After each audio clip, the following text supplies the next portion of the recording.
to you by Sensodent K। अभी लेके आए सेंसोडेंट के। टूथ का करंट गॉन तो लाइफ का करंट ऑन। साल 1983 में श्याम बेनेगल की एक फिल्म आई थी मंडी। फिल्म में शबाना आजमी, स्मिता पाटिल और नसीरुद्दीन शाह जैसे नामचीन एक्टर्स थे। फिल्म सेक्स वर्कर्स की ज़िंदगी और समाज के साथ उनके रिश्तों पर केंद्रित थी। बॉलीवुड में सेक्स वर्कर्स पर पहले इस तरह की फिल्म नहीं आई थी। इसमें यौन संबंधों के काम में शामिल महिलाओं को पीड़ित या नकारात्मक न दिखाकर उन्हें सशक्त दिखाया गया, जो सेक्स वर्क को किसी दूसरे काम की ही तरह मानती हैं।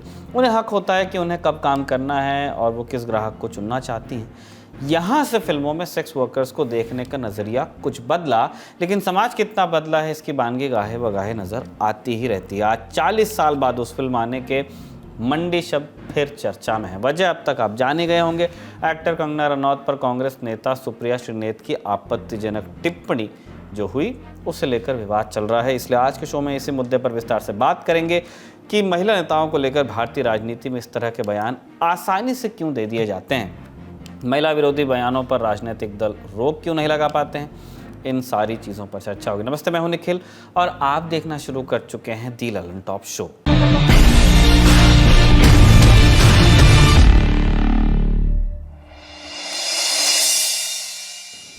चौबीस मार्च को भारतीय जनता पार्टी ने लोकसभा चुनाव के लिए उम्मीदवारों की 5वीं लिस्ट जारी की। इस लिस्ट में बॉलीवुड एक्ट्रेस कंगना रनौत का नाम भी शामिल था।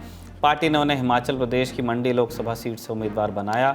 ये कयास पहले से लगाए जा रहे थे कि कंगना बीजेपी की टिकट पर चुनाव लड़ सकती हैं। टिकट मिलने से एक दिन पहले भी कंगना ने कांगड़ा में पत्रकारों से कहा था कि माता की कृपा अगर होती है तो मंडी सीट से ज़रूर चुनाव लड़ेंगे। एक दिन बाद 25 मार्च को कांग्रेस नेता सुप्रिया श्रीनेत के इंस्टाग्राम अकाउंट से कंगना को लेकर एक आपत्तिजनक टिप्पणी की गई। इस पोस्ट पे कंगना की एक तस्वीर थी जिसमें वो बिकिनी पहनी नजर आ रही हैं। सुप्रिया ने इस पोस्ट पर लिखा, क्या भाव चल रहा है मंडी में, कोई बताएगा। सुप्रिया श्रीनेत कांग्रेस के सोशल मीडिया और डिजिटल प्लेटफॉर्म्स विभाग की अध्यक्ष हैं, साथ में कांग्रेस वर्किंग कमेटी के सदस्य भी। बिना किसी लाग लपेट के हम कहना चाहते हैं, इस मंच से सुप्रिया श्रीनेत के अकाउंट से भद्दी और अश्लील टिप्पणी की गई थी। उसको और किसी तरह से देखने का कोई तरीका है नहीं हमारे पास। थोड़ी देर बाद ये पोस्ट उनके अकाउंट से हट भी गई। इस आपत्तिजनक पोस्ट पर विवाद होना लाजमी था, हुआ भी। कई लोगों ने सुप्रिया और कांग्रेस को घेरना शुरू किया।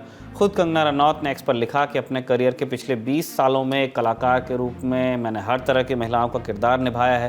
क्वीन में एक भोली लड़की से लेकर धाकड़ में एक सिडक्टिव जासूस तक, मणिकर्णिका में एक देवी से लेकर चंद्रमुखी में एक राक्षसी तक, रज्जो में एक सेक्स वर्कर से लेकर थलाईवी में एक क्रांतिकारी नेता तक का रोल किया। हमें अपनी बेटियों को पूर्वाग्रहों की बेड़ियों से मुक्त करना चाहिए। हमें उनके शरीर के अंगों के बारे में उत्सुकता से ऊपर उठना चाहिए और सबसे बड़ी बात यह है कि हमें सेक्स वर्कर्स के चुनौतीपूर्ण जीवन या हालातों को दुर्व्यवहार या बदनामी के रूप में इस्तेमाल करने से बचना चाहिए। हर महिला अपने सम्मान की हकदार है। कई और लोगों ने सुप्रिया श्रीनेत और कांग्रेस को घेरने की कोशिश की, लेकिन सुप्रिया ने अपने बचाव में कहा कि उनके अकाउंट से किसी और व्यक्ति ने पोस्ट कर दिया, क्योंकि उनके फेसबुक और इंस्टाग्राम अकाउंट का एक्सेस कई लोगों के पास है। सुप्रिया ने अपने एक्स अकाउंट पर एक वीडियो पोस्ट कर सफाई भी दी है। मेरे फेसबुक और इंस्टाग्राम अकाउंट का एक्सेस कई लोगों के पास है। उसमें से किसी एक व्यक्ति ने आज एक बेहद घृणित और आपत्तिजनक पोस्ट की।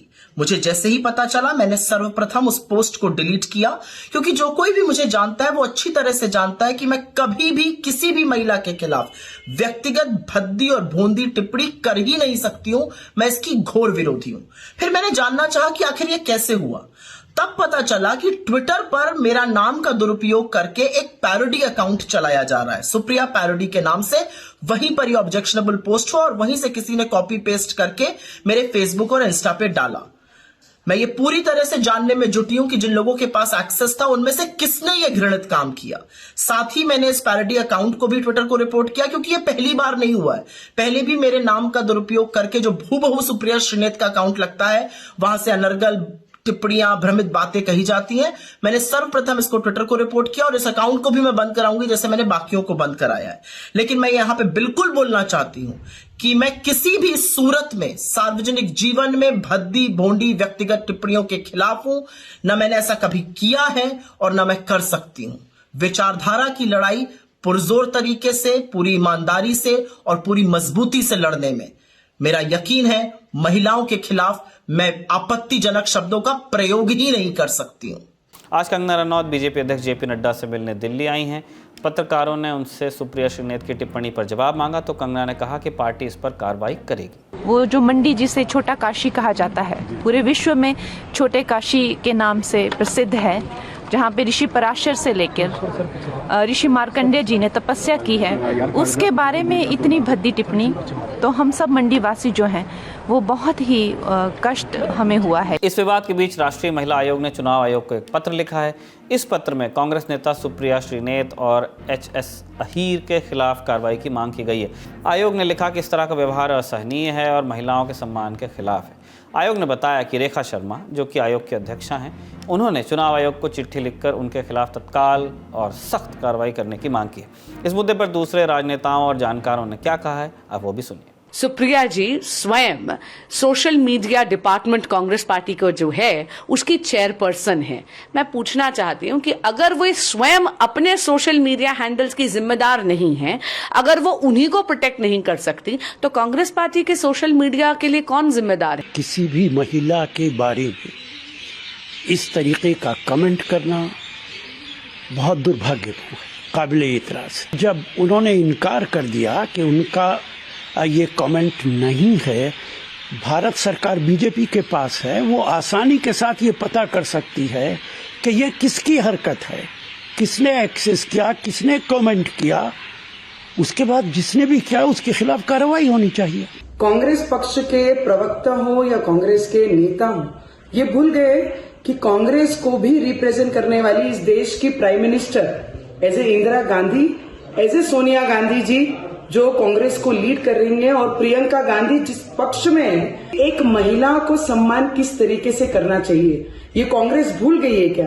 तो मुझे लगता है ये जितने भी प्रवक्ता है, अगर सच में सोनिया गांधी जी, प्रियंका गांधी जी अगर इस देश की महिलाओं का सम्मान करती हैं, तो ऐसे प्रवक्ताओं पे, ऐसे लीडरों पे उन्होंने इमीडिएट कार्रवाई करना चाहिए। नहीं तो इस देश की महिलाएं इस बार कोई भी चीज बर्दाश्त नहीं करेंगी, उन्हें उनकी जगह जरूर दिखाएंगी। जैसे ही मैंने ट्विटर पे ये पढ़ा, हमने इस पे सुओ मोटो लिया है और इलेक्शन कमीशन को लिखा है कि इनके अगेंस्ट कंप्लेन स्टेप्स लिए जाएं। मेरा ये कहना है कि जो खुद सोशल मीडिया के इंचार्ज हों एक पार्टी की, और वो भी छोटी पार्टी नहीं है, बहुत बड़ी पार्टी की नेता हैं और बहुत बड़ी नेता हैं, उनके अकाउंट से ऐसा कोई कैसे ट्वीट कर सकता है? और सेम ट्वीट दो नेताओं के हैंडल से कैसे जा सकता है? कंगना की पॉलिटिक्स से असहमति या सहमति के लिए एक दूसरी जगह है जहां पर ये सारी डिस्कशन हो सकता है और वो अप फॉर डिबेट रहेगा भी। कई बार विवादित बयान कंगना ने दिए हैं। 10 नवंबर 2021 को एक टीवी चैनल पर कार्यक्रम में कंगना ने देश की आज़ादी को लेकर यहां तक कह दिया था कि अब तक शरीर में खून तो बह रहा था, लेकिन वो हिंदुस्तानी खून नहीं था, और जो भारत को आज़ादी मिली थी वो भीख में मिली आज़ादी थी, असली आज़ादी 2014 में मिली। इस पर उनकी खूब आलोचना हुई, लेकिन इस तरह की चीज़ों को लेकर, उनकी पॉलिटिक्स को लेकर आप तर्कों और तथ्यों से अपनी बात रख सकते हैं।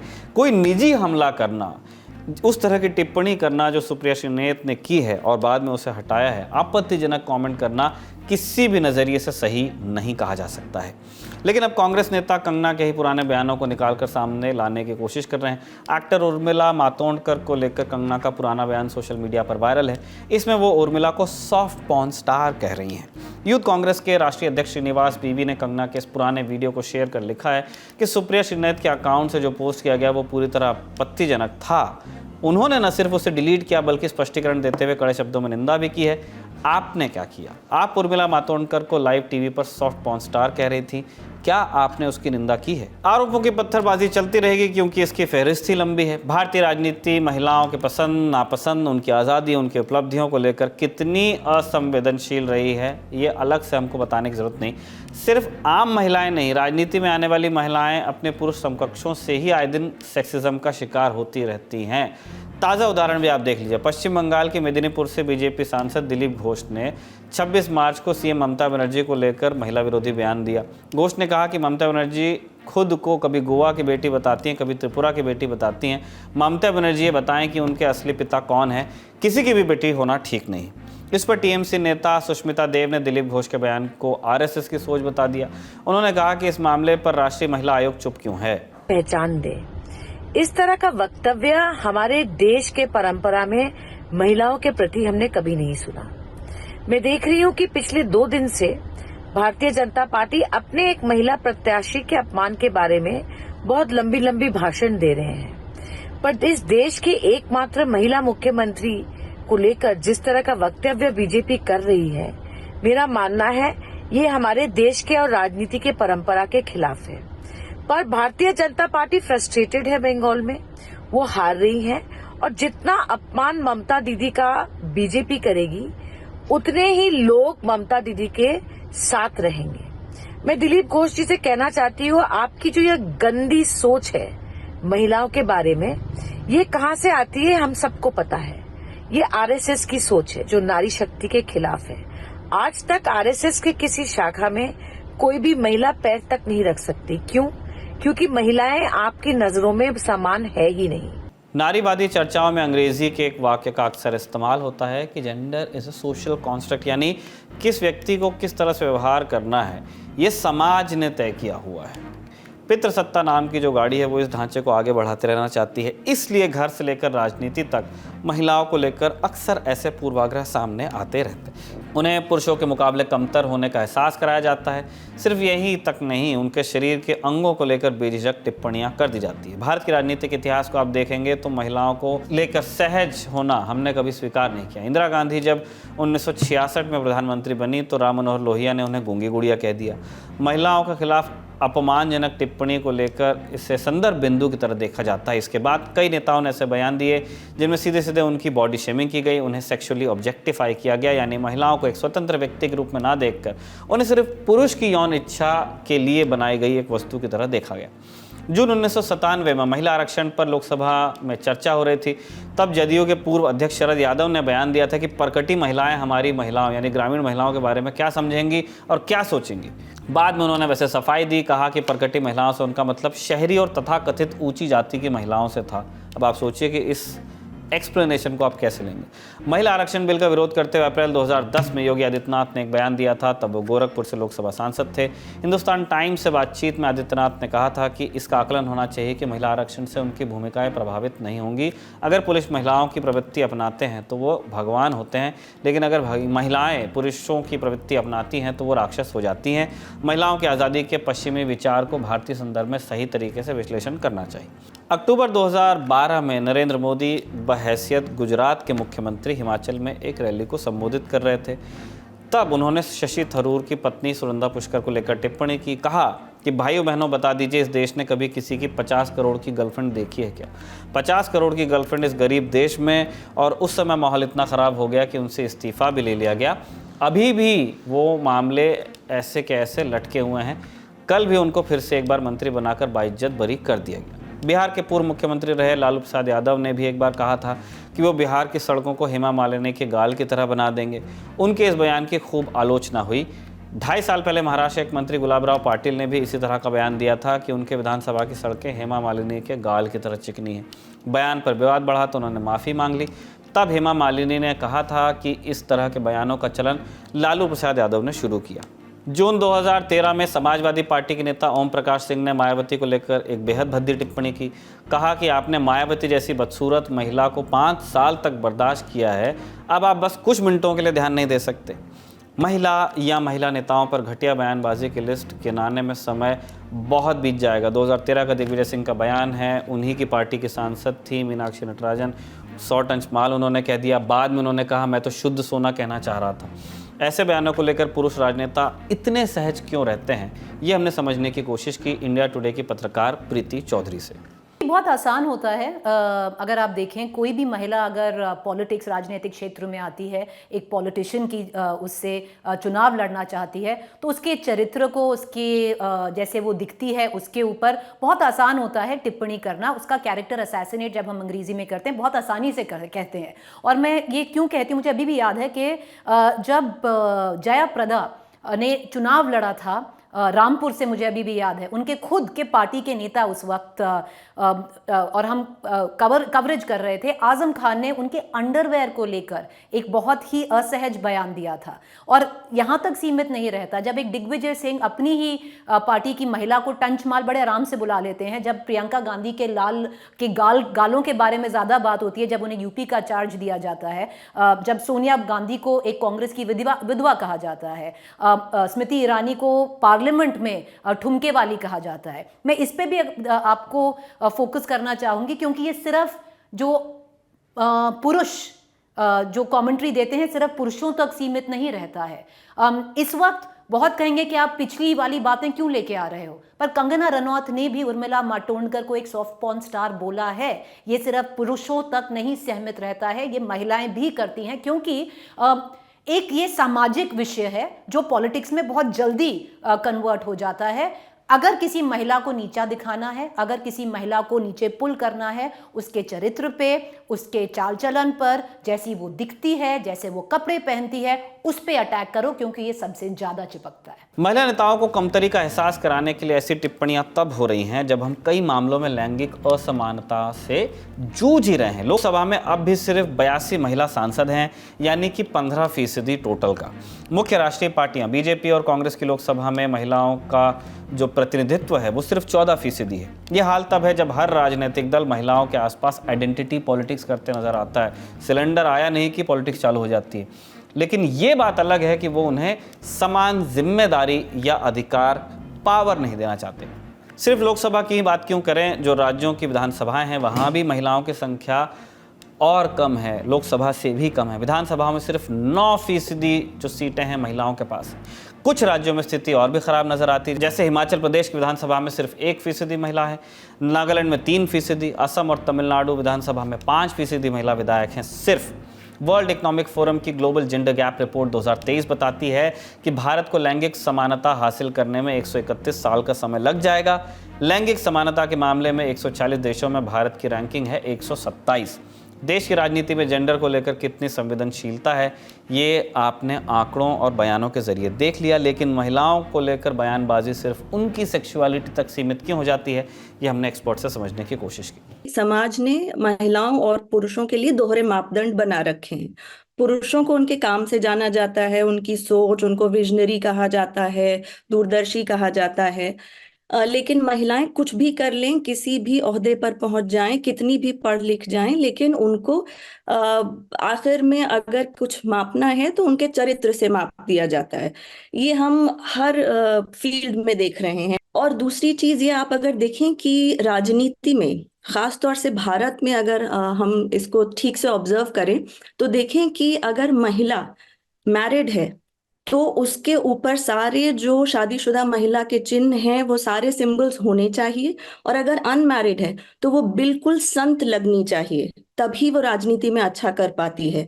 ये अगर आप देखें कि जितने भी सक्सेसफुल हमारे यहाँ महिला जो नेतृत्व में हैं उनको अगर आप देखें, शादीशुदा और जो अनमैरिड हैं, उनके अगर देखें कि उनकी लाइफस्टाइल किस तरह से लोग ऑब्जर्व करते हैं, इन दोनों में आप देखेंगे कि जो अनमैरिड हैं बिल्कुल वो संत लगनी चाहिए, और जो मैरिड हैं उन पे सिंबल्स पूरे जो शादीशुदा महिलाओं के हैं वो दिखने चाहिए। भारत में ऐसे बयानों को लेकर आलोचना का तो चलन है, लेकिन कार्रवाई के मामले में रिकॉर्ड खराब नजर आता है। बीबीसी की एक रिपोर्ट बताती है कि यूरोप में महिला विरोधी बयान के कारण एक सांसद को निलंबित तक कर दिया गया था। यूरोपियन संसद के एक सांसद जेनस कॉबिन ने बयान दिया था कि महिलाओं को कम पैसा मिलना चाहिए क्योंकि वो कमज़ोर, छोटी और कम बुद्धिमान होती हैं। इस बयान पर उन्हें निलंबित कर दिया गया और उन्हें मिलने वाला भत्ता भी बंद हो गया। हालांकि बाद में यूरोपियन कोर्ट ने इस फैसले को पलट दिया और कहा कि इतनी कड़ी सज़ा की ज़रूरत नहीं थी। हमने देख लिया कि महिलाओं पर हमले तो बंद नहीं हो रहे हैं क्योंकि सज़ा का डर किसी को है नहीं, लेकिन सज़ा हो तो कितनी सज़ा हो, क्या कोई प्रैक्टिकल समाधान है इस चीज़ का? विशेषज्ञों से समझिए। सबसे बड़ी रीज़न मुझे लगता है कि अगर एक महिला एक पोजीशन ऑफ पावर में होगी, अगर महिलाओं को जो अंग्रेजी में कहते हैं equal space on the table मिलेगा, तो महिलाएं ऐसे रूल्स और कानून बना सकती हैं कि जिसमें एक क्रैकडाउन हो। एक बात होती है कि आप अपने आप को ही कंट्रोल करें, अपने आप को गवर्न करें। एक होता है कि जब आप इतने लूजली बयानबाजी कर लेते हैं, कोई आपको करेक्ट नहीं करता और ये चलता रहता है, क्योंकि ये टॉप एशलॉन से शुरू होता है, बिल्कुल जो कार्यकर्ता से जो पूरा जो टॉप लीडर है वहां तक जाता है। तो अगर वहां ऊपर सही है तो फिर नीचे भी सही है। अगर एक क्रैकडाउन नहीं होगा, अगर एक कहते हैं ना अंग्रेजी में प्रोवर्बियन लाइन इन द सैंड, अगर आप वो नहीं ड्रॉ करोगे तो फिर ये होता ही जाएगा। और इसका मेन रीजन है ये एक सिर्फ पॉलिटिक्स से सीमित नहीं है, ये एक सोसाइटल प्रॉब्लम है, ये एक हमारा सामाजिक इश्यू है। और ये चीज़ें जब करेक्ट होती हैं कि ये जब ग्रास रूट से उठे,